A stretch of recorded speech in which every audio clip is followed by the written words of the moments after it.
অভিষেক বন্দ্যোপাধ্যায়ের বাড়িতে ইট ছোড়ার অভিযোগ, আর এই ঘটনায় একজনকে চিহ্নিত করেছে পুলিশ। অভিযুক্ত যুবক সোনারপুরের বাসিন্দা। আর ঠিক কি জানা যাচ্ছে কথা বলে নেব আমাদের প্রতিনিধি পার্থপ্রতিম ঘোষের সঙ্গে। পার্থপ্রতিম, পুলিশ সূত্রে কি জানতে পারছো?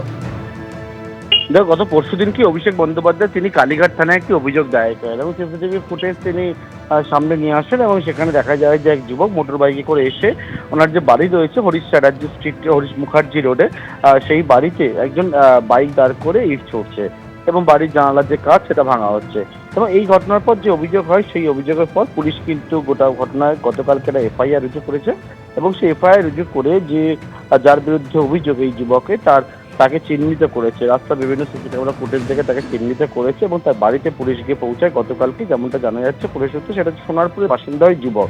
তবে এই যুবকের সঙ্গে পুলিশ কথা বলেছে এবং পুলিশকে জানিয়েছে বলে পুলিশ সূত্রে খবর যে অভিষেক বন্দ্যোপাধ্যায়ের ওপর তার রাগ ছিল দীর্ঘদিনে, এমনকি তৃণমূলের যে অত্যাচার সেই অত্যাচারের জন্যই সে হচ্ছে এই রাগ থেকে এই ঘটনা ঘটেছে। এবং পরিবারের সদস্যরা যে বিষয়টা পুলিশকে জানিয়েছে যে এই যুবকের মানসিক কিছু সমস্যাও রয়েছে এবং নানা সময় কিন্তু রেগে যায় এরকম ভাবে সেই মানসিক সমস্যার কারণে, এবং সেই মতোই কিন্তু পুলিশকে জানিয়েছে। পুলিশ জানিয়েছে এফআইআর হয়েছে এবং এই অভিযোগের পর তার সঙ্গে কথাও বলেছে এবং গোটা বিষয় যে আইনগত যা পদক্ষেপ গ্রহণ করা সেটা কিন্তু গ্রহণ করছেন তদন্তকারী আধিকারিকরা।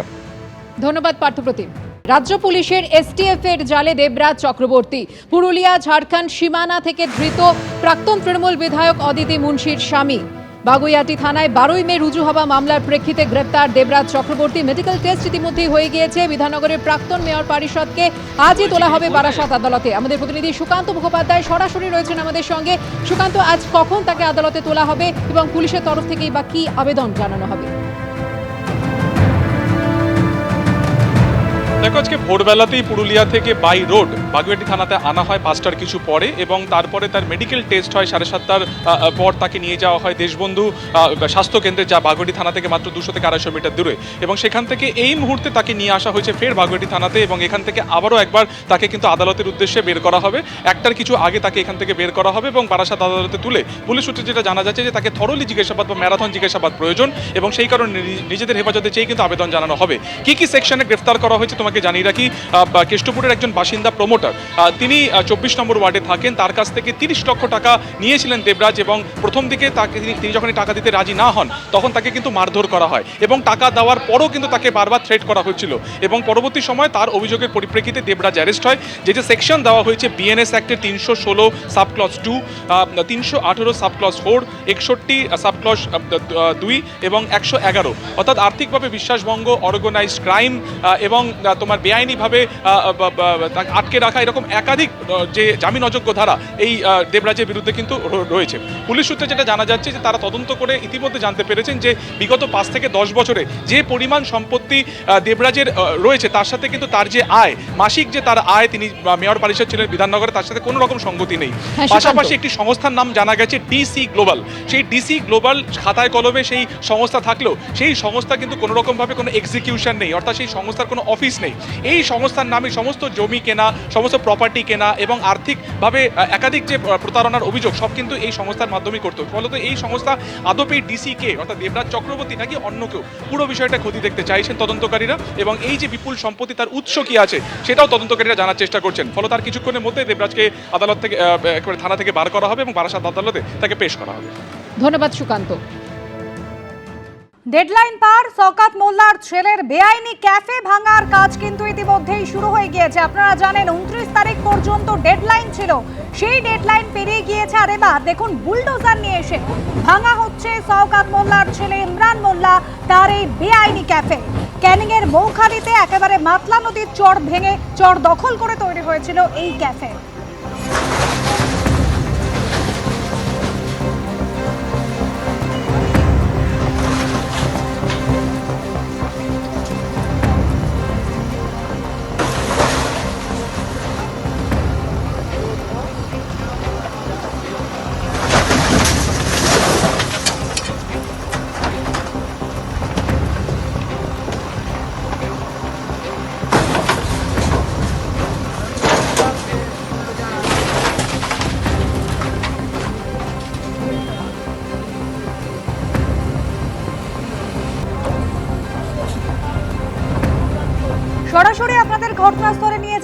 প্রতিনিধি আবির দত্ত রয়েছেন আমাদের সঙ্গে।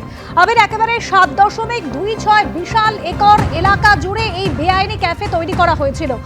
ইতিমধ্যে নোটিশ পাঠানো হয়েছিল, ভাঙার কাজ শুরু হয়েছে। ছবিটা একবার দেখো আবির। দেখো, আমরা রয়েছি মাতলা নদীর ঠিক চর, যে চরে গড়ে উঠেছিল বিলাসবহুল অরণ্যের কূলে এই রেস্তোরাঁ, যে রেস্তোরাঁর মালিক শওকত মোল্লার ছেলে। সেই রেস্তোরাঁ ভেঙে ফেলার কাজ শুরু করেছে প্রশাসন। সরাসরি সেই ছবি আমরা দেখছি, বুলডোজার নিয়ে আসা হয়েছে এবং এই যে প্রায় 7.5 একরের মতন এই যে জায়গা, সেই জায়গা সম্পূর্ণভাবে ফাঁকা করে দেওয়ার কাজ শুরু করা হয়েছে প্রশাসনের তরফ থেকে। নোটিশ করা হয়েছিল এর আগে এবং তার সাথে সাথে বুলডোজার নিয়ে আসা হয়েছে, প্রচুর সংখ্যায় পুলিশ। আমরা কিছুক্ষণ আগে বিডিওর সাথেও কথা বলেছিলাম এবং তিনি বলেছেন যে কংক্রিটের যে জায়গা রয়েছে, যে জায়গায় আমরা দাঁড়িয়ে রয়েছি এখন, সেটিও ভেঙে ফেলার কাজ করা হবে। এই যে জায়গায় যে রেস্তোরাঁটি গড়ে উঠেছে, সেই রেস্তোরাঁ ওপর থেকে আমরা দেখাচ্ছি যে সেই রেস্তোরাঁ যেখানে তার আশেপাশে তাকালেই বোঝা যাবে সম্পূর্ণভাবে এই হচ্ছে মাতলা নদীর বিভিন্ন চর, যেখানে কেউ কৃষিকাজ করার জন্য বা কেউ এখানে দেখা যাচ্ছে যে মাছ চাষ করেন, এবং সেই জায়গাতে সম্পূর্ণ দখল করে বেআইনিভাবে বিধায়ক থাকাকালীন শওকত মোল্লার ছেলে এই রেস্তোরাঁ তৈরি করেছিল। যে বিলাসবহুল রেস্তোরাঁ তৈরি করা হয়েছিল, সেই রেস্তোরাঁর একের পর এক নির্মাণ সম্পূর্ণভাবে ভেঙে দেওয়া হয়েছে। রেস্তোরাঁ থাকলেও থাকার ঘর ছিল এটি সম্পূর্ণ। কিছুক্ষণ আগেই আমরা দেখলাম যে বুলডোজার দিয়ে এটা ভেঙে দেওয়া হয়েছে। এই যে চারিদিকে পরীক্ষা করা হয়েছে বা চারিদিকে একটা বর্ডার করা হয়েছে, সেই বর্ডারের অংশ ভেঙে দেওয়া হচ্ছে। এখানে হাঁটার আলাদাভাবে জায়গা, আড্ডা মারার আলাদাভাবে জায়গা, সেই জায়গাগুলোতেও কিন্তু সম্পূর্ণভাবে ভেঙে দেওয়া হয়েছে। এনআইএ যখন তল্লাশি করতে আসে তখন শওকত মোল্লার খোঁজ না পেয়ে বিভিন্ন জায়গায় তার খোঁজ করা হচ্ছিল। তার মধ্যে অন্যতম এই অরণ্যের কূলে এই রেস্তোরাঁ, আলিশান এই রেস্তোরাঁ, সেই রেস্তোরাঁতে এসেই প্রকাশ্যে আসে যে কিভাবে এই মাতলা নদীর চর দখল করে এখানে এইভাবে এই নির্মাণগুলো তৈরি হয়েছিল। যে নির্মাণ তৈরি হওয়ার জন্য এখানে এসে শওকত মোল্লার খোঁজ না পাওয়া গেলেও প্রকাশ্যে এই যে সামনে আসে এই যে রেস্তোরাঁ, এই এত বড় রেস্তোরাঁ, তারপরেই নোটিশ যায় শওকত মোল্লার ছেলের কাছে। তাকে হাজির হতে বলা হয়, তার আইনজীবী হাজির হয় এবং পরবর্তীকালে সমস্ত জিনিসপত্র সরিয়ে ফেলার কথাও বলা হয়। এবং তার সাথে সাথে আমরা দেখেছি যে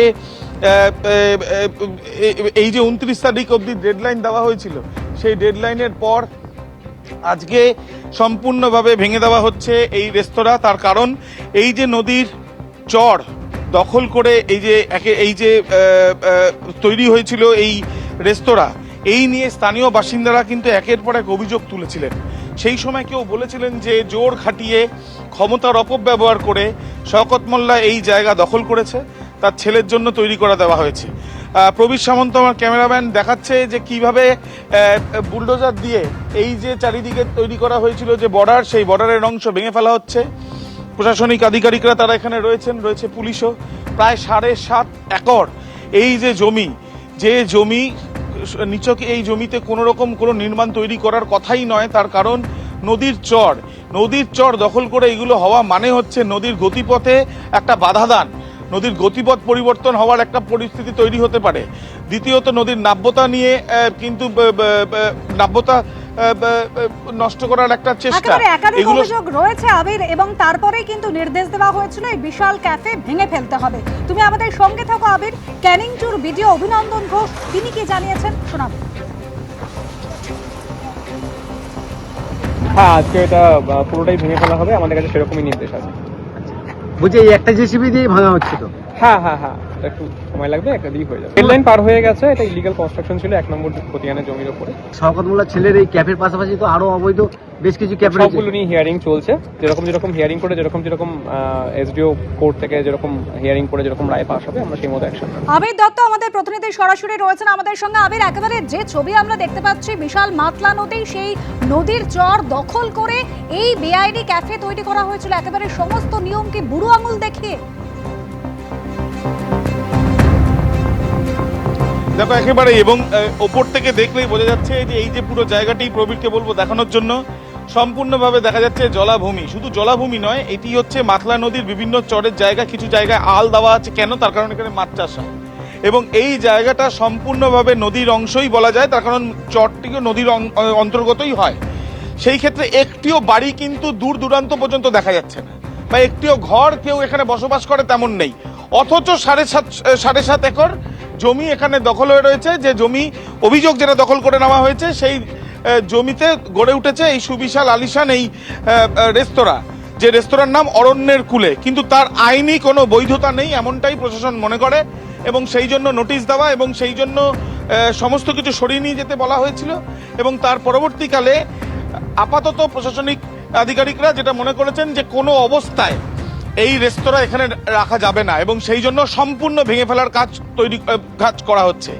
যে সময় রেস্তোরাঁ তৈরি হয়েছে সেই সময় শওকত মোল্লা বিধায়ক, তার ছেলের এই যে রেস্তোরাঁ, তার ছেলেকেই আমরা দেখেছিলাম এনআইএ যখন এসেছিলেন তখন এনআইএ আধিকারিকদের সে এখানে নিয়ে আসে, তল্লাশি করে তাকে না পাওয়া গেলেও কিন্তু সামনে আসে যে এত বড় আলিশান রেস্তোরাঁ তৈরি করা হয়েছিল যেটা বেআইনি। এখন দেখার বিষয় ঠিক কত সময় প্রশাসনিক আধিকারিকরা নেন বা কর্মীরা নেন যাতে এই রেস্তোরাঁ সম্পূর্ণভাবে ভেঙে সাফ করে দেওয়া যায়। ধন্যবাদ আবির।